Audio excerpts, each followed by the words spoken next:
إلهي لا فلاهي لا.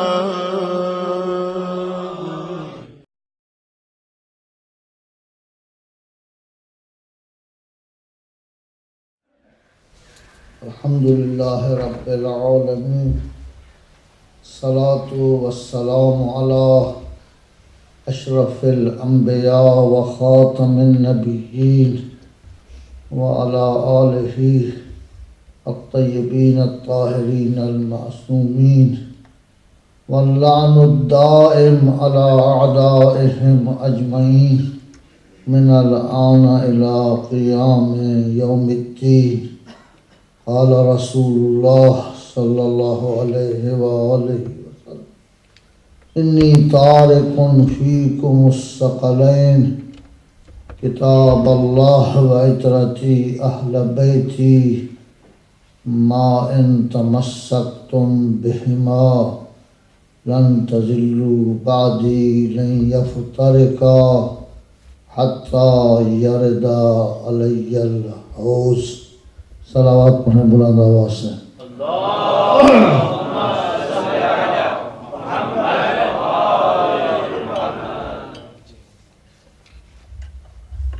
ہماری گفتگو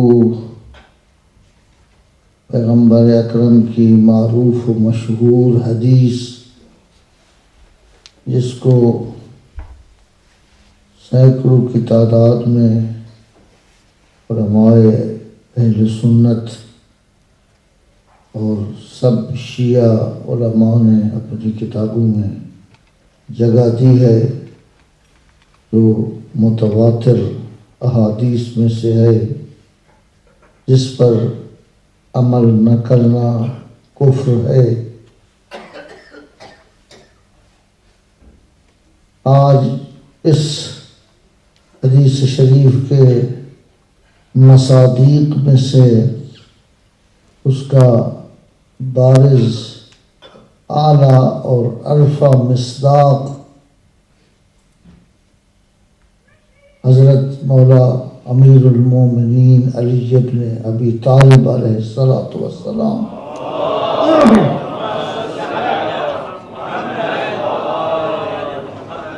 ان کے بارے میں کچھ کلمات عرض کروں گا، تاکہ آپ لوگ یہ نہ کہیں کہ مولانا ہر روز ہمیں ڈرانے والی باتیں کرتے ہیں اور ہمیں یہ بتاتے ہیں کہ یہ کرو یہ کرو یہ کرو. آج آپ سے سننے والی باتیں کروں گا میں، کہ تاکہ آپ بالاخرہ تھک نہ جائیں اور کہیں کہ جی ہر روز تو ہمیں یہی ڈراتے ہیں، جی نماز نہ پڑھی تو یہ ہو جائے گا، روزہ نہ رکھا تو یہ ہو جائے گا، فلاں کام نہ کیا تو یہ ہو جائے گا. تو وہ بھی کبھی کبھار آپ کو ان 4-5 دن جو باقی رہ گئے ہیں، بہرحال ان کا تذکرہ بھی ہوتا رہے گا. لیکن آج مولا کی متعلق چند کلمات عرض کروں گا. گرچہ مولا کی ذات، آپ کی خصوصیات، آپ کے امتیازات اتنی زیادہ ہیں کہ مجھ جیسا کم علم انسان وہاں تک نہیں پہنچ سکتا. مختصر سے عرائض آپ کی خدمت میں عرض کروں گا، وگرنہ وہ ایک دریا ہے مولا. اس دریا کے فضائل اس زمینی دنیا میں بیان کرنا مشکل ہے، لیکن ہم طالب علم، ہماری اصطلاح ہے لا یدرک کلہ لا یترک کلہ. اگر سب کچھ بیان نہیں کر سکتے تو سب کو چھوڑ بھی نہ دو، جتنی بیان کر سکتے ہو اتنی گفتگو کی جائے.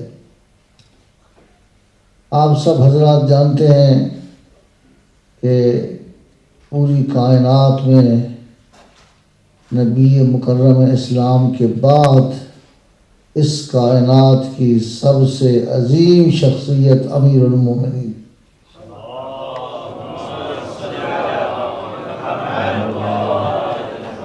اس میں کسی قسم کا شک و شبہ نہیں ہے اور نہیں ہونا چاہیے کہ پوری کائنات میں، کائنات جو خداوند تبارک و تعالیٰ نے خلق کی ہے، اس میں سب سے عظیم شخصیت حضرت کے بعد آپ کی ذات والا صفات۔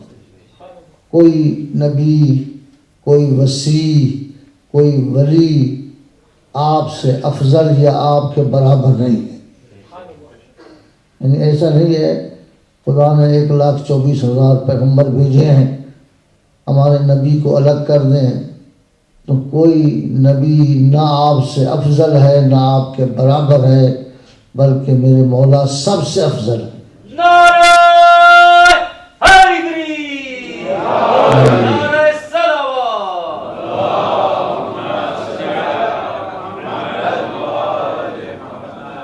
تو اب آپ کہیں گے کہ یہ آپ نے دعویٰ تو کر دیا، اس کی دلیل کیا ہے؟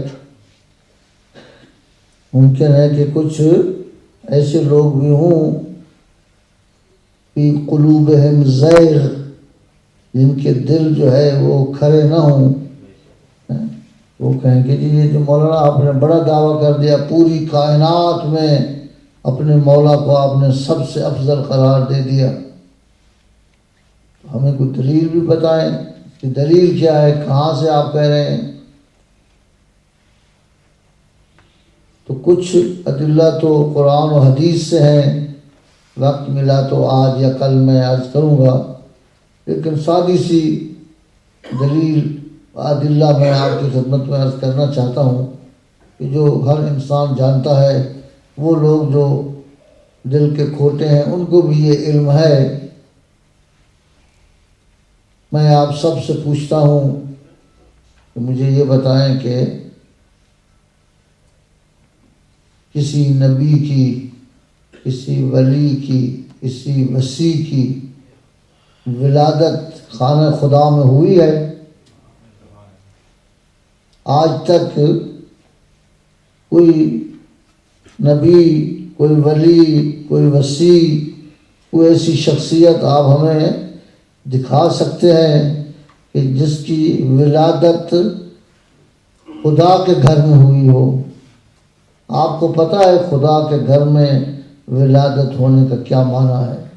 لوگ کہتے ہیں کہ جی تاریخ میں لکھا ہوا ہے کہ بی بی فاطمہ بنت اسد کو تکلیف محسوس ہوئی، بی بی گھر سے آئی، خانہ خدا کا طواف کیا، اللہ سے دعا مانگی، اچانک خدا نے راستہ کھول دیا، بی بی خانہ کعبہ کے اندر چلی گئیں، 3 دن تک وہاں رہیں، پھر وہ راستہ جو بند ہو گیا تھا کھلا اور بی بی باہر آ گئیں۔ گویا یوں بیان کرتے ہیں کہ یہ ایک اتفاق ہے، یہ ایک حادثہ ہے، جیسے کوئی نہ کوئی واقعہ پیش آ جاتا ہے، تو یہ بھی ایک واقعہ پیش آ گیا ہے، ایک بیوی گئی ہے خانہ خدا کا طواف کر رہی تھی تو ہاں ایسا واقعہ پیش آ گیا۔ قطعاً ایسا نہیں ہے، اگرچہ تاریخ میں ایسے ہی لکھا ہوا ہے، لیکن قطعاً ایسا نہیں ہے کہ یہ ایک اتفاق ہو، ایک واقعہ ہو، اسی طرح بی بی گئی ہوں، طواف کیا ہو، دروازہ کھل گیا ہو، راستہ کھل گیا ہو۔ یقیناً یہ اسرار الہی میں سے ہے، یہ خدا کا سر ہے۔ یہ ممکن ہے کہ بی بی فاطمہ بنت اسد کو بھی معلوم نہ ہو، لیکن نہ بی بی خود گئی ہے، یقیناً یہ بلاوا ہے خدا کی طرف سے۔ وہ کیسے ہو گیا کہ اسی وقت تھی؟ اور بھی تو عورتیں مکے میں بچے جنتی تھیں تو وہ ساری جاتی تھیں وہاں، جب بچے کے پیدائش کا وقت آئے تو خانہ خدا جا کے طواف کیا اور دعا مانگی۔ کبھی سنا ہے آپ نے؟ آخر ہزاروں کی تعداد میں بچے پیدا ہوتے تھے مکے میں، تو ایسا کسی اور عورت کے ساتھ تو نہیں ہوا کہ کہے کہ جو وہ گئی ہو، اس نے دعا مانگی اور ایسا ہو گیا ہو. تو صرف ایک ہی واقعہ کیسے ہاں اگر ایسے واقعات ہوتے رہتے، اس سے پہلے بھی کچھ لوگ گئے ہوتے، کچھ عورتیں گئی ہوتی، کچھ بیویاں گئی ہوتی، کوئی ایسا ہوتا تو ہم کہتے چلو یہ بھی انہیں میں سے ایک ہے.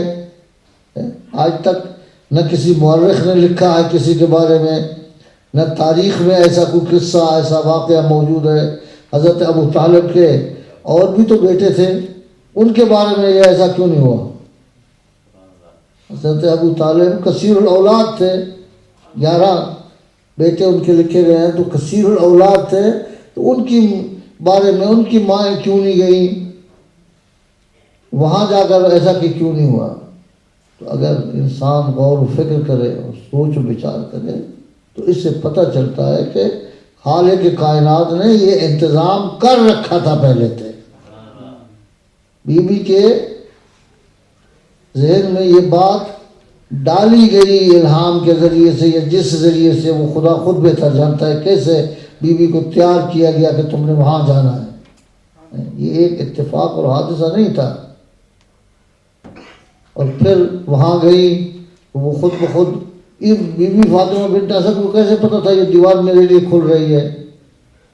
اگر آپ خانہ خدا کا طواف کر رہے ہوں تو اگر وہاں کوئی دروازہ یا دیوار کھل جائے تو آپ کو کیسے پتہ ہے کہ یہ آپ کے لیے کھل رہا ہے؟ اس سے پتہ چلتا ہے کہ نہیں، ساری چیزوں کا علم تھا، یہ ایک انتظام تھا، یہ ایک پروگرام تھا کہ مولا امیر المومنین علی ابن ابی طالب کی ولادت خانہ خدا میں ہونی ہے. یہ پہلے سے طے شدہ چیز تھی حتماً. ٹھیک ہے تاریخوں میں اس طرح سادہ لکھا ہوا ہے، لیکن ایسا نہیں ہے کہ اتنی سادہ ہے کہ وہ چلی بھی گئی وہ کھل بھی گیا. بیوی تشریف لے گئی. عباس بن عبد المطلب اور ایک اور صحابی یزید بن کعنب بھی وہاں بیٹھے ہوئے تھے. وہ نقل کرتے ہیں کہ ہم نے دیکھا بی بی آئی، خانہ خدا کا طواف کیا، دعا مانگی اور ہاتھ آسمان کی طرف بلند کر کے کہا اللہم انی مومنۃ بک، خدایا میں تجھ پہ ایمان رکھتی ہوں. اللہم انی مومنۃ برسولک، میں تیرے سارے بھیجے ہوئے نبیوں پر ایمان رکھتی ہوں. اللہم انی مومنۃ بکتبک، تیری ساری بھیجی ہوئی کتابوں پر بھی ایمان رکھتی ہوں. بعض نے یہ بھی لکھا ہے کہ بی بی نے کہا اللہم انی مومنۃ بہذا الولد فی بطنی، یہ بچہ جو میرے شکم میں ہے اس پر بھی ایمان رکھتی ہوں. بعض نے یہ لکھا ہے، بعض نے فقط وہاں تک لکھا ہے. تو بہرحال دعا مانگی، بی بی کی دعا قبول ہوئی. دروازہ نہیں کھلا. اگر دروازہ کھلا ہوتا تو پھر کہتے شاید بی بی کے پاس چابی تھی، چونکہ بہت بڑے خاندان سے تعلق رکھتی تھی، چابی ساتھ لائی تھی، کھولا کھولا نہیں، دروازہ نہیں کھلا. عباس ابن عبد المطلب اور دوسرے صحابی کہتے ہیں ہم نے دیکھا دیوار دروازے میں تبدیل ہوئی. بی بی اندر تشریف لے گئی اور پھر وہی دیوار بند ہو گئی. اور جتنی ہم نے کوشش کی، چابیاں لائیں دروازے کو کھولنے کی کہ پتہ تو کریں، 3 دن ہو گئے بی بی اندر ہے، کیا حالات ہیں، کیا واقعات ہیں، لیکن نہ وہ دروازہ کھل سکا اور نہ ہی دیوار کھل سکی. 3 دن تک بی بی اندر رہی. اگر یہ اتفاق ہوتا تو میں آپ سے پوچھتا ہوں، ایک جب بچے کی ولادت ہوتی ہے آپ پڑھتے رہتے ہیں، علماء سے سنتے رہتے ہیں کہ جب جناب خدیجۃ الکبریٰ بی بی فاطمۃ الزہرا آپ کے بطن مبارک میں تھی تو مکے کی عورتوں نے بائیکاٹ کر رکھا تھا کہ تو نے کیوں محمد سے شادی کی ہے، تو ہم آپ کے گھر نہیں آئیں گی. تو بی بی بڑی پریشان تھی کہ کون آئے گا، ایک بچے کی ولادت، اکیلی عورت تو تنہا، کم از کم کچھ عورتوں کی مدد کی ضرورت ہوتی ہے ان حالات میں اور اس وقت میں. تو اس وقت خداوند تبارک و تعالیٰ نے آسمان سے جناب مریم کو، جناب آسیہ کو، ان کو بھیجا تھا بی بی فاطمۃ الزہرا کی ولادت کے لیے. تو میں آپ سے پوچھتا ہوں، فاطمہ بنت اسد 3 دن گھر میں رہی، اکیلی عورت، اس کا انتظام خدا نے نہیں کیا ہوگا؟ یقیناً وہاں سے خواتین بھی آئی ہوں گی، فرشتے بھی آئے ہوں گے، ملک بھی آئے ہوں گے، سب آئے ہوں گے، خدا کا انتظام ہوگا۔ کھانا کہاں سے گیا 3 دن تک؟ دروازہ تو بند تھا۔ پانی کا انتظام، طہارت کا انتظام، کتنی سارے مسائل ہیں۔ تو یہ سارا کا سارا انتظام خداوند تبارک و تعالیٰ کی طرف سے۔ پھر بی بی فاطمہ بنت اسد ان بیویوں میں سے نہیں ہے جس طرح بی بی فاطمہ الزہرا، جن کے بارے میں آیت تطہیر نازل ہوئی ہے کہ طہارت کی مالک تھیں، جو ان چیزوں سے جو طہارت کے متناقض ہیں ان کے لیے الگ احکام ہیں۔ بی بی فاطمہ بنت اسد تو ان کے لیے، بی بی فاطمہ بنت اسد کے ساتھ جو کچھ ہوا ہے وہ بی بی فاطمہ بنت اسد کی وجہ سے نہیں ہے، اس مولود کی وجہ سے ہے، اس علی کی وجہ سے ہے جو اس کے شکم میں تھا۔ وہ امتیاز جو بی بی فاطمہ بنت اسد کو ملا ہے، ان بی بی کے بارے میں تو کوئی نہ حدیث ہے، نہ روایت ہے، نہ آیت ہے، نہ ان کی طہارت پر کوئی ایسی احادیث یا آیات یا روایات آئی ہیں۔ تو یہ جو کچھ بی بی کے ساتھ ہوا ہے اور جو حالات پیش آئے ہیں وہ اس مولود کی وجہ سے جو جناب فاطمہ بنت اسد کے شکم میں تھا، امیر المومنین علی بن ابی طالب۔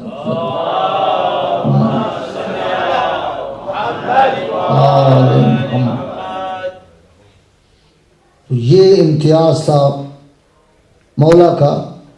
اور پھر کسی مورخ نے یہ نہیں لکھا کہ جب بی بی 3 دن کے بعد اس گھر سے چلی گئی ہوں تو اس گھر کو دھویا گیا ہو، اس گھر کو پاک کیا گیا ہو، اس کی طہارت کسی مورخ نے نہیں لکھا۔ کہتے ہیں بچہ پیدا ہوا ہے۔ یہ ایام وہ ہیں کہ ان ایام میں عورت مسجد میں بھی داخل نہیں ہو سکتی۔ جب بچہ متولد ہو، عورتیں جن ایام میں مسجد میں داخل نہیں ہو سکتی، جن مہینوں میں یا جن دنوں میں، یہ بھی انہی دنوں میں سے ہے کہ جب بچہ پیدا ہو تو عورت نفاس کی حالت میں ہوتی ہے، تو اس وقت اس کو شرعاً حق حاصل نہیں ہے مسجد میں داخل ہونے کا، چیر بے صدخانہ خدا۔ وہ لوگ جو کہتے ہیں کہ جی علی ہم جیسا ہے، ہم بھی بشر ہیں، وہ بھی بشر ہے، یقیناً قرآن مجید میں خود پاک پیغمبر بھی فرماتے ہیں انا بشر مثلکم۔ اس کا معنی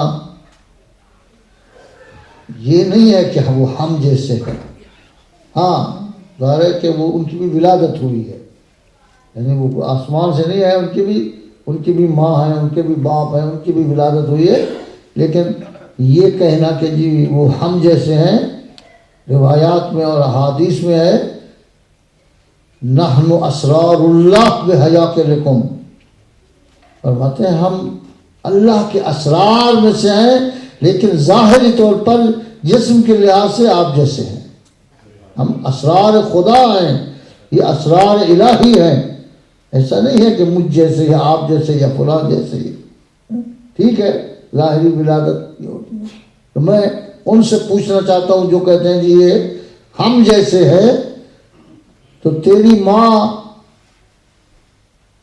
تو مسجد الحرام کی پہلے دروازے کے اندر بھی ان حالات میں داخل نہیں ہو سکتی، تو علی کی ماں تو خانہ خدا میں داخل ہوئی ہے، علی تو خانہ خدا میں پیدا ہوا ہے، تجھے ہے اجازت، تیری ماں کو ہے اجازت، تو مسجد کے اندر بھی داخل نہیں ہو سکتے۔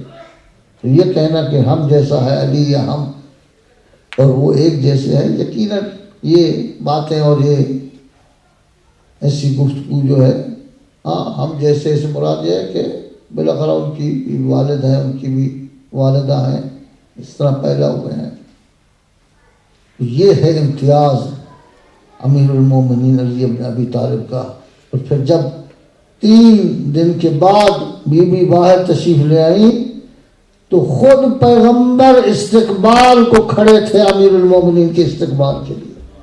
ایسے نہیں کہ بی بی باہر آئی، بچے کو اٹھایا گھر چلی گئی، جو ہی خانہ خدا سے باہر آئی تو سب سے پہلی نگاہ امیر المومنین کی پاک پیغمبر پہ پڑی ہے. جب تک نبی کو نہیں دیکھا اس وقت تک آنکھیں مولا نے نہیں کھولی تھی. آنکھیں کھلی ہے تو پیغمبر کی زیارت کی ہے. اور پاک پیغمبر نے اپنے حصے میں لے لیا تھا. وہاں اس وقت قحط اور قحط سالی تھی، تو یہ طے ہوا تھا کہ حضرت ابو طالب کی اولاد کو تقسیم کر لیا جائے. تو پاک پیغمبر نے حضرت علی کا انتخاب کیا اور گھر مولا کو لے گئے، اور پوری کی پوری زندگی جب تک بڑے ہوئے تو یہ سارا کا سارا انتظام پیغمبر کے ذمہ تھا. پاک پیغمبر فرماتے ہیں زقنی زقا، میں نے علی کو سارے وہ علوم جو مجھے خدا نے عطا کیے تھے سارے کے سارے بعین ہی علی کو عطا کیے. جو کچھ خدا نے اپنے نبی کو دیا ہوا تھا وہ بعین ہی سارا کا سارا نبی نے علی کو دے دیا. فرماتے زقنی زقا، ایسے مجھے تعلیم دی جیسے ایک پرندہ اپنے بچے کے منہ میں دانہ رکھتا ہے، اس کو کھلاتا ہے، اس کی تربیت کرتا ہے. پیغمبر نے مولا علی کی اس طرح تربیت کی. فرمایا انا مدینۃ العلم و علی بابها، انا دار الحکمت و علی بابها. تو مولا ہر لحاظ سے ہر وہ اچھی صفت جو پیغمبر میں موجود تھی وہ ساری کی ساری صفات بعین ہی علی میں موجود تھی. علم میں، عبادت میں، شجاعت میں، امانت داری میں، ساری کی ساری صفات کے مالک تھے مولا امیر المومنین. لیکن یہ صفت، یہ امتیاز خانہ خدا میں ولادت والا وہ خود ہمارے نبی کو بھی حاصل نہیں تھا. خود پاک پیغمبر بھی خانہ خدا میں پیدا ہوئے، وہی شیب ابی طالب میں پیدا ہوئے. یہ ایک ایسا امتیاز تھا خدا نے جو فقط و فقط منحصراً امیر المومنین علی ابن ابی طالب کو عطا فرمایا ہے اور کسی کو عطا نہیں فرمایا. اتنی عظمت کے باوجود ہمارے نبی کی اتنی عظمت کہ تمام نبیوں کے سردار، سید الرسل، خاتم النبیین، افضل الرسل، پوری کائنات میں سب سے با فضیلت، لیکن اس فضیلت میں وہ بھی علی کے شریک نہیں ہے. یہ فقط و فقط مخصوص ہے مولا امیر المومنین علی ابن ابی طالب کے ساتھ. خدا نے ان کو اس امتیاز سے نوازا. اب آپ مولا کی پوری زندگی کا مطالعہ کریں. اس وقت جب مولا کی ولادت ہوئی تو 10 سال رہتے تھے اعلان نبوت کے. 10 سال بعد اعلان نبوت ہوا ہے. سب سے پہلے ایمان لانے والوں میں سے جنہوں نے ہمارے نبی کی نبوت کا اقرار کیا جناب خدیجۃ الکبریٰ اور مولا امیر المومنین علی ابن ابی طالب.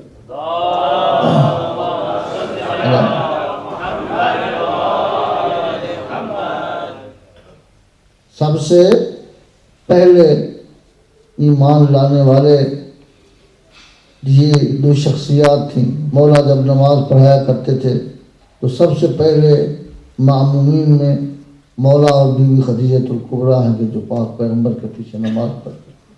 تو یہ در حقیقت خداوند تبارک و تعالیٰ نے انتظام کر رکھا تھا اپنے نبی کی حفاظت کا اور اپنے نبی کی معاونت کا. ظاہر ہے کہ جب اعلان نبوت ہونا تھا تو وہاں تو سارے دشمنان اسلام تھے، سب مشرکین و کفار تھے. ظاہر ہے کہ ایک شخص تنہا کیا کر سکتا ہے. تو 3 شخصیات ایسی تھیں کہ جو ہمارے نبی کی جنہوں نے معاونت کی. حضرت ابو طالب، حضرت علی علیہ السلام اور بیوی خدیجۃ الکبریٰ. یہ 3 شخصیات ایسی تھیں کہ جنہوں نے ہم پاک پیغمبر کی معاونت اور مدد کی. اور اس وقت جو حالات تھے مالی طور پر بیوی خدیجۃ الکبریٰ جتنی مال تھا، جتنی سرمایہ تھا، وہ سارا کا سارا پیغمبر کی خدمت میں دے دیا. یہ سب مسلمانوں پہ خرچ ہوا. اس وقت وہ مسلمان تھے. قبیلے، عشیرے اور اس وقت کے جو دشمنان تھے ان سے حفاظت کے لیے جناب ابو طالب خود ہمیشہ آگے تھے. کسی کو جرأت نہیں ہوتی تھی. اور باقی امور میں مولا یہ آپ سنتے رہتے ہیں کہ جی لیلۃ المبیت، وہ رات کے جب ہجرت کی رات حضرت مکہ سے مدینہ تشریف لے گئے تو بڑی خطرناک رات تھی. دشمن دنبال تھے اس کے کہ پاک پیغمبر کو وہاں سے نہ جانے دیا جائے اور قتل کر دیا جائے. تو حضرت کو بستر پہ سلایا اور حضرت ہجرت کر کے چلے گئے. اگر آپ تاریخ کا مطالعہ کریں تو مورخین لکھتے ہیں کہ یہ آخری رات تھی، پہلی رات نہیں تھی. ہر رات شیب ابی طالب میں رات کو کئی مرتبہ جناب ابو طالب پیغمبر کا بستر تبدیل کرتے تھے. علی کو پیغمبر کے بستر پہ سلاتے تھے اور پیغمبر کو علی کے بستر پہ.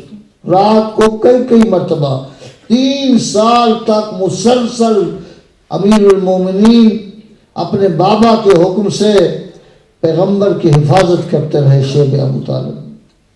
بسا اوقات رات میں کئی مرتبہ یہ بستر تبدیل ہوتا تھا. اتنی خطرہ ہوتا تھا کہ کہیں دشمن نہ آ جائیں. تو پاک پیغمبر کی حفاظت اس میں اگر آپ حضرت علی کو جدا کر دے اور اس دین کی ترقی اور کامیابی اور کامرانی میں امیر المومنین کو الگ کر دیں تو پھر دیکھیں کہ حالات کیسے ہو سکتے ہیں. آپ جنگوں کو دیکھ لیں. جنگ بدر 2 ہجری میں ہوئی ہے. کیا حالات تھے؟ اگر امیر المومنین نہ ہوتے تو جنگ کا کیا حالات. جنگ احد خود پیغمبر زخمی ہوئے، مسلمان جیتی ہوئی جنگ کو ہارنے لگ گئے تھے، فرار کر گئے. امیر المومنین نے پیغمبر کی بھی حفاظت کی اور جنگ کو بھی جیتا. جنگ احزاب، جنگ خندق، جب عمر ابن عبد ود نے آ کر خندق کو بھی پار کیا اور پیغمبر کے خیموں کے قریب آ کر بلند آواز سے کہا کہ کون ہے جو ہمارا مقابلہ کرنے والا ہے، تو بڑے بڑے شخصیات، بڑے بڑے صحابی جو وہاں تھے سب گھبرانے لگ گئے، پریشان ہونے لگ گئے. سب کے چہرے مرجھا گئے کہ اب بنے گا کیا. عمر ابن عبد ود عرب کا بہت بڑا پہلوان کہ جس سے کوئی شخص بچ کے نہیں جا سکتا تھا. پیغمبر جو اخلاق کا مرصع تھے، جب بھی گفتگو کرتے تھے تو کبھی ایسی گفتگو پیغمبر نے نہیں کی، لیکن اتنی اس نے بدتمیزی کی کہ پیغمبر کو یہ کہنا پڑا من لہذا الکلب، کون ہے جو اس کتے کا جواب دے. تو فوراً امیر المومنین علی ابن ابی طالب کھڑے ہو جاتے ہیں، فرماتے ہیں لبیک یا رسول اللہ، میں حاضر ہوں، میں حاضر ہوں. اور جا کر اس کو تحقیر کیا مولا نے. اسی طرح جنگ حنین کو دیکھ لیں، جنگ خیبر کو دیکھ لیں. جنگ خیبر میں بھی یہی ہوا. جب وہ آثار کے شکست کے آثار آنے لگے تو پاک پیغمبر فرماتے ہیں لقد اعطین الرایۃ غدا رجلا کرارا غیر فرار، کل میں اس کو بھیجوں گا جو کرار ہوگا، فرار نہیں کرے گا، جو بھاگے گا نہیں جنگ سے. تو یہ سارے کارنامے مولا علی کی فائل میں لکھے ہوئے ہیں اسلام کی حفاظت کے لیے. جو اس دین آج تک ہم تک پہنچا ہے، نبی مکرم اسلام کی زحمات، اس میں مولا کا بہت سارا حصہ عبادت میں چلے جائیں، علی کو دیکھیں عبادت میں 24 گھنٹوں میں 1000 رکعت نماز پڑھتے تھے مولا، 1000 رکعت نماز۔ ابو درداء کہتا ہے میں مسجد میں گیا، میں نے دیکھا کہ میرے مولا نماز میں مشغول ہیں، عبادت میں، تو میں بیٹھ گیا۔ میں نے کہا مولا کی نماز ختم ہوگی تو مولا کی زیارت کروں گا، مولا کی احوال پوچھ کروں گا۔ کہتا ہے میں بیٹھا دیکھا مولا کا سر سجدے میں ہے۔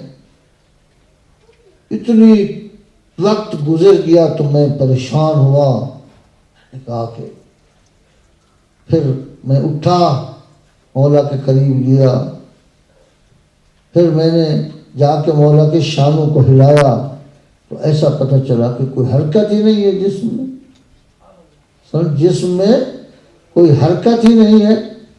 تو پریشان ہوا ابو درداء، کہتا میں نے سمجھا کہ مولا اس دنیا سے رحلت کر گئے ہیں۔ دوڑتا ہوا بھاگتا ہوا بی بی کے دروازے پہ آیا، دق الباب کیا جلدی سے۔ بی بی دروازے پہ آئی، کون ہو؟ کہتا ہے بی بی آپ کا غلام ابو درداء ہوں۔ ابو درداء اس وقت کیسے آنا ہوا؟ کہتے بی بی بری خبر لے کے آیا ہوں۔ ہاں کیا خبر ہے؟ کہتے میں مولا فوت ہو گئے ہیں۔ تو کہتے تو نے ابو درداء کیسے تمہیں پتہ چلا ہے کہ؟ کہتے ہیں کہ میں مسجد میں گیا، میں چاہتا تھا مولا کی ملاقات کرنا، بیٹھے پھر میں گیا، مولا کے شانوں کو ہلایا، پھر مولا کے جسم کو ہلایا، ایسے جیسے کوئی خشک لکڑی پڑی ہوئی ہو، ایسے مولا کا جسم تھا۔ تو بی بی فرماتی ہے ابو درداء تو نے تو آج علی کو اس حالت میں دیکھا، ہر رات علی کی یہی کیفیت۔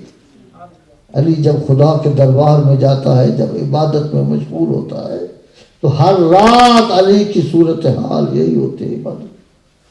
عبادت کا یہ عالم تھا امیر المومنین کا۔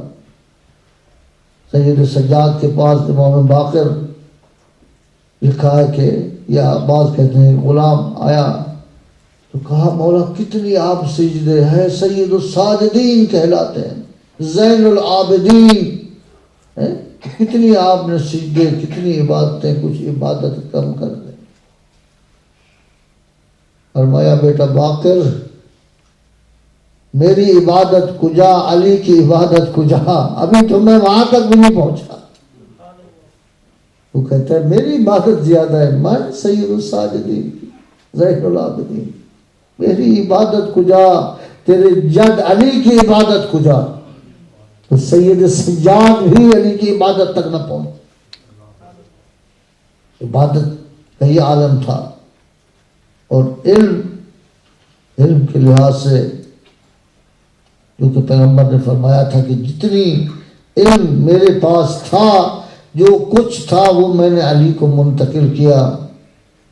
منبر کے بیٹھ کر فرماتے ہیں سلونی قبل ان تفقدونی، لوگوں جو چاہو علی سے پوچھو، مجھے آسمان کے راستوں کا زمین کے راستوں سے زیادہ پتہ ہے۔ تورات سے پوچھنا چاہتے ہو، انجیل کے بارے میں پوچھنا چاہتے ہو، زبور سے پوچھنا چاہتے ہو، ان کتابوں کو میں ان کے ماننے والوں سے زیادہ جانتا ہوں، پوچھو جو پوچھنا چاہتے ہو۔ یہ دعویٰ تو پیغمبر نے بھی کبھی نہیں کیا، کسی نے نہیں کیا کہ جو جی چاہے تو مجھ سے پوچھ لو۔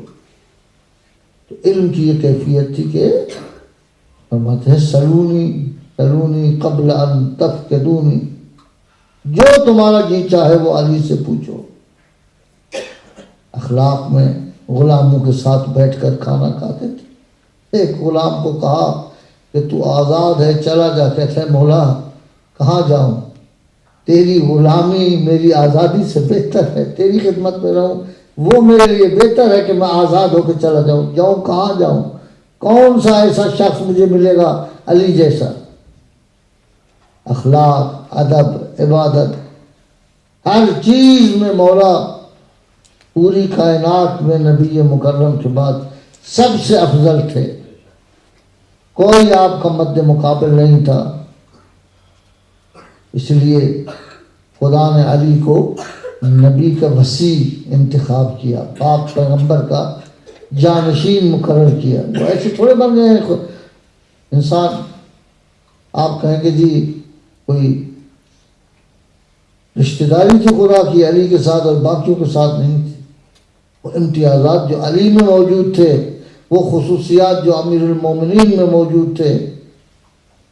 خلیفہ بننے کے لیے علم کی ضرورت ہے، خلیفہ بننے کے لیے عدالت کی ضرورت ہے، خلیفہ بننے کے لیے اخلاق کی ضرورت ہے، خلیفہ بننے کے لیے شجاعت کی ضرورت ہے. جن کے پاس علم اتنی ہو کہیں کہ جی لولا علی اللہ ہلاک عمر، اگر علی نہ ہوتے تو عمر ہلاک ہو جاتا. یہ سب خود اعتراف کرتے ہیں، ہماری بات نہیں کہ ہم کہہ رہے ہیں، خود روایات میں ان کی کتابوں میں موجود ہے. سب کو پتہ ہے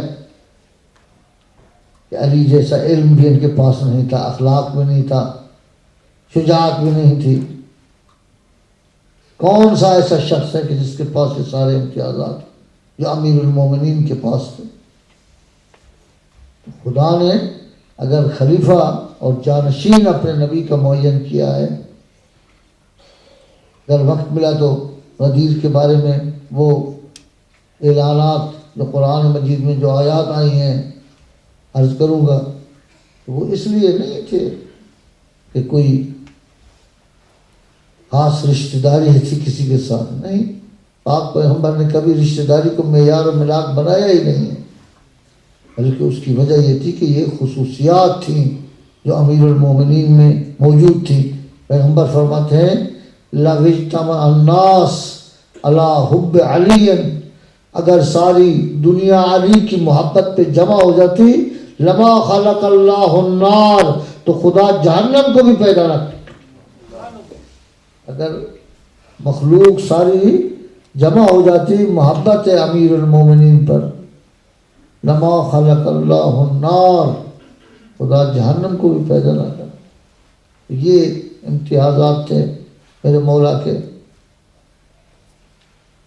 لیکن ان سارے امتیازات کے باوجود آپ سنتے رہتے ہیں کہ جہاں یہ خصوصیات خدا نے علی کو دی، یہ ساری خصوصیات، یہ سارے فضائل، یہ سارے امتیازات، وہاں خدا نے علی کو صبر بھی عطا کیا. ظلم کی بھی مسلمانوں نے انتہا کر دی. ایسی شخصیت کہ جس نے دین خدا کے لیے اتنی قربانیاں دی، اتنی جنگیں کی ہوں، اتنی جنگیں جیتی ہوں، اتنی اپنے نبی کی رسول کی حمایت کی ہو، اتنی خدا کے دین کی حفاظت کی ہو، پھر بھی پیغمبر کے بعد ایک دن بی بی کہتی ہیں مولا میں نے سنا ہے لوگ آپ کو سلام نہیں کرتے. بی بی فاطمہ کہتی ہیں یا علی میں نے سنا ہے لوگ آپ کو سلام نہیں کرتے. تو میرے مولا فرماتے ہیں فاطمہ کاش ایسا ہوتا جو آپ نے سنا ہے، میں سلام کرتا ہوں مجھے جواب نہیں دیتا.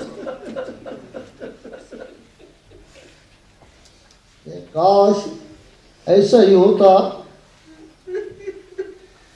کہ لوگ مجھے سلام نہ کرتے. فرماتے ہیں میں سلام کرتا ہوں لوگ مجھے جواب نہیں دیتے. حق غصب کر لیا، چپ ہو گئے مولا. بھائی کبھی دنیا میں آپ نے سنا ہے آپ کا حق بھی لے جائیں، پھر اس غصب شدہ حق کے بعد پھر آئیں آپ کے گلے میں رسی بھی ڈالیں؟ کسی کو جرأت تھی کہ علی کے گلے میں رسی ڈالے؟ فقط پاک پیغمبر وصیت کر گئے تھے علی میرے بعد تلوار نہیں اٹھانی. یہ اسلام جو میں نے یہاں تک پہنچایا ہے یہ ختم ہو جائے گا. کچھ لوگ چاہتے ہیں کہ یہ دین ختم ہو جائے. علی کے گلے میں رسی، یہاں گھر میں دروازے پہ آگ لے کے جائے، لکڑیاں لے کے جائے، فاطمہ کو اذیت کریں، اتنی ظلم. پھر مسجد میں شہادت. لیکن میں کہوں گا مولا یہ سارے کے سارے ظلم جو آپ پر ہوئے ہیں یہ سب ناحق تھے. مسلمانوں کو یہ حق نہیں پہنچتا تھا کہ آپ پر یہ ظلم کریں. 25 سال خانہ نشینی، گھر میں بیٹھ کر چپ کر کے صبر کیا امیر المومنین نے. میں کہتا ہوں مولا تیرے بیٹے حسین کے ساتھ جو کچھ ہوا ہے وہ آپ کے ساتھ اس طرح نہیں ہوا. عاشور کے دن کہتے ہیں مولا نے عاشور کی صبح کو 3 خطبے دیے ہیں. ایک پہلا ابتدائی خطبہ ہے، ایک درمیان میں اور ایک آخری جب سارے شہید ہو چکے تھے. پہلا خطبہ جب عاشور کی صبح ہوئی، دشمن نے حملے کی تیاری کی تو مولا آئے، ہزاروں کا لشکر ایک طرف، کچھ تھوڑی سی تعداد ایک طرف. فرماتے ہیں حل من ناصر ینصرنا، اے جو حسین کی مدد کرے. حل من مغیث یغیثنا، اے جو ہماری مدد کو آئے. میں نواز رسول ہوں، میں فاطمہ کا بیٹا ہوں. حل من مجیر یجیرنا، میرے ساتھ مستورات ہیں، میرے ساتھ چھوٹے چھوٹے بچے ہیں، کوئی ہے جو میری مدد کو آئے. یہ آواز لشکر تک پہنچی. بس وہی یہ آواز کا پہنچنا تھا، یہ ہور کے کانوں تک بھی آواز پہنچی. منقلب ہوا وہ ہر جس نے راستے میں مولا کو مجبور کیا، مجبور کر کے کربلا تک لے آیا تھا ہر. آج جب حسین کے استغاثے کی آواز ہر تک پہنچتی ہے تو ایک مرتبہ لرز گیا، گھبرا گیا، پریشان ہو گیا. جلدی سے آیا عمر سعد کے پاس، آ کے کہتا ہے عمر سعد اتقاتل مع الحسین، کیا حسین کے ساتھ جنگ کرنی ہے؟ عمر سعد کہتا ہے نعم، ہاں جنگ کرنی ہے. وہ بھی واللہ جنگ کرنی ہے، قتالا شدیدا. وہ بھی عام جنگ نہیں ہوگی، سخت جنگ ہوگی. ہم ان کے گردنوں سے ان کے سر جدا کر دیں گے. جب عمر سعد نے یہ کہا اور واپس پلٹا. اب خود کا بدن کانپ رہا ہے، لرز رہا ہے، پریشانی کا عالم ہے. دل میں کہتا ہے ادھر حسین نواز رسول، ادھر یزید اور عمر سعد. یہ دنیاوی زندگی 4 دن کی گزر جائے گی اور تو کہاں آ گیا ہے؟ نواز رسول کو چھوڑ کر تو وہاں تک لا کر آج حسین سے جنگ کرنا چاہتا ہے. آگے بڑھا. قرۃ ابن قیس رشتہ دار ہے، ہر کا، کوفے کا رہنے والا ہے. اس سے کہتا ہے قرہ تو نے اپنے گھوڑے کو پانی پلایا ہے؟ کہتا ہے نہیں. پلانا چاہتے ہو؟ کہتا ہے نہیں.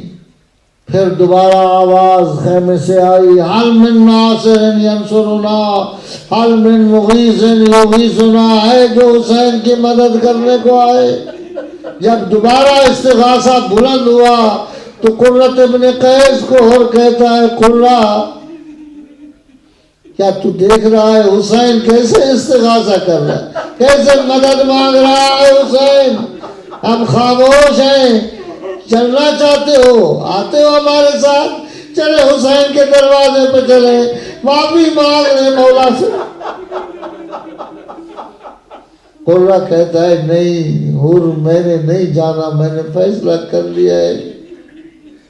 آگے نکلا، گھوڑے کو آگے لے کر نکلا. اور اس مہاجر نے دیکھا کہ حر کا بدن کانپ رہا ہے، گھبرایا ہوا ہے، بدن میں لرزہ ہے. کہتا ہے حر، اگر مجھ سے کوئی شخص پوچھتا کوفے میں کہ شجاع ترین انسان کون ہے، تو میں کہتا تھا حر. تیرا نام، تیرا بدن تو کانپ رہا ہے، تو گھبرایا ہوا ہے، تو ڈر رہا ہے، تجھے کیا ہو گیا ہے؟ کہتا ہے مہاجر تمہیں پتہ نہیں، انا اخیر بین الجنت والنار، میں جہنم اور بہشت کے درمیان ہوں. مجھے سمجھ نہیں آ رہی کہ میں نے جہنم میں جانا ہے یا بہشت میں جانا ہے، میں نے حسین کے پاس جانا ہے یا یزید کے ساتھ. گھبرایا ہوا آگے بڑھا، آہستہ آہستہ بڑھتے بڑھتے. اب جنگ میں حر کا بیٹا، حر کا بھائی اور حر کا غلام، یہ 4 آدمی تھے جو حر کے ساتھ تھے. اب جب قرۃ بن قیس نے بات نہ مانی تو بیٹے کو بلایا، علی نام ہے. کہتے ہیں علی تم نے دیکھا ہے میرے مولا استغاثہ بلند کیے ہوئے، حسین مدد مانگ رہا ہے، آؤ چھوڑو ان کو. چلتے ہیں حسین کے پاس. لا اصبر علی النار، مجھ میں جہنم کی طاقت نہیں ہے. ہم چاہتے ہیں حسین کے قدموں پہ جا کے گر جائیں، مولا سے معافی مانگیں. بیٹے نے کہا بابا جیسے کہو گے ایسا کروں گا. بیٹے کو بھی ساتھ لیا، پھر چل پڑے، خیموں کی طرف آئے. جب اصحاب نے دور سے دیکھا تو مولا کو جا کر خبر دی، مولا حر آ رہے، مہمان آ رہے. حر وہ ہے جو آپ کو کربلا تک لے کے آیا ہے. حر وہ ہے جس نے بیویوں کے دلوں کو دکھایا ہے. حر وہ ہے جس نے مولا کو تکلیف پہنچائی. جب خبر ملی نا کہ حر آ رہا ہے، میرے مولا کہتے ہیں اپنے صحابیوں کو زہیر جاؤ حر کا استقبال کرو، ہمارا مہمان ہے، مہمان بن کر آ رہا ہے. اور جب قریب آیا صحابیوں نے حر کو گھیرے میں لیا. جو ہی نظر پڑی مولا کے چہرے پر، اپنے آپ کو گھوڑے سے گرایا، زمین پہ آیا، اپنا چہرہ خاک پہ ملا اور رو رہا ہے، زار زار گریا کر رہا ہے. اور فبکا بکاء شدیدا، گریا کیا حر نے. میرے مولا نے دیکھا حر کا منہ، چہرہ زمین پر ہے، خاک سے ملا ہوا ہے، گریا کر رہا ہے. فرماتے ہیں ارفع راسک یا شیخ، حر تو بلند ہو رہا میری طرف. حر بیچارہ گریا کر رہا ہے، رو رہا ہے. کہتا ہے مولا میں کیسے آپ کے چہرے کی طرف نگاہ کروں، میں نے تو سید زادیوں کے دلوں کو دکھ پہنچایا ہے، میں نے تو زینب کو تکلیف پہنچائی ہے. مجھے معافی مل سکتی ہے مولا. مورخین لکھتے ہیں حسین خود کھڑے ہوئے، حر کو زمین سے اٹھایا. حسین نے حر کے چہرے کو اپنے ہاتھ مبارک سے صاف کیا. کہتے حر تو اب ہمارا مہمان ہے، تجھے میں نے معاف کر دیا ہے، حر تو معاف. اب جب میدان میں جانے کا پروگرام بنا تو حر کہتا ہے مولا مجھے اجازت دو، کیونکہ میں نے بڑی تکلیف پہنچائی ہے، سب سے پہلے میں قربان ہو جاؤں. لیکن حر کو یہ خطرہ تھا کہ اگر میں میدان میں چلا گیا تو ہو سکتا ہے میرا بیٹا میدان میں نہ جائے، پھر دوبارہ واپس چلے جائے. تو سب سے پہلے بیٹے کو بھیجا، کہا بیٹا جاؤ حسین پر قربان ہو جاؤ. بیٹے کو بھیجا. جب بیٹا قربان ہوا تو پھر حر میدان کی طرف گیا. جب گیا تو سینکڑوں آدمیوں کو تحقیق کیا. جب عمر سعد نے دیکھا کہ حر حسین کے لشکر میں لڑ رہا ہے، نہ کوئی بیٹے کا مقابلہ کر سکتا ہے، نہ کوئی حر کا مقابلہ کر سکتا ہے، لڑتے لڑتے لڑتے حر زمین پہ گرا جب گھوڑے سے تو آواز دیا السلام علیکہ یا ابا عبداللہ، مولا حر کی قربانی قبول فرما. میرے مولا میدان کی طرف گئے، حر کو اٹھایا، خیمے میں لائے، حر کی چہرے سے خون، سر سے خون آ رہا تھا، اپنا رومال نکالا، ان کے سر پہ باندھا، فرمایا تیری ماں نے تیرے نام ہور رکھا ہے، واقعاً ہور تو ہور ہے، اور خود بھی شہید ہوا، بیٹا بھی شہید ہوا، بھائی کو بھی بلایا، بھائی بھی شہید ہوا، اور ہور کا غلام بھی شہید ہوا۔ لعنت اللہ علیکم وسیعلم الذین ظلموا ای منقلب ینقلبون۔ خدایا بحق زہرا و ابیہا و بالہا و بنیہا ہماری اس مختصر سی عبادت کو قبول فرما۔ خدایا تمام مومنین کی اس عبادت کو قبول فرما، جو مریض ہیں ان کو شفاء قابلہ عاجلہ عطا فرما، جو اس دنیا سے چلے گئے ان کی مغفرت فرما، ان کو اعلیٰ علیین میں جگہ عطا فرما۔ خدایا جو بے روزگار ہے ان کو روزگار عطا فرما، مومنین کے رزق میں وسعت عطا فرما، تمام مومن کو جمیع بلیات ارضی و سماوی سے محفوظ فرما، بحق محمد و آلہ الاطہار۔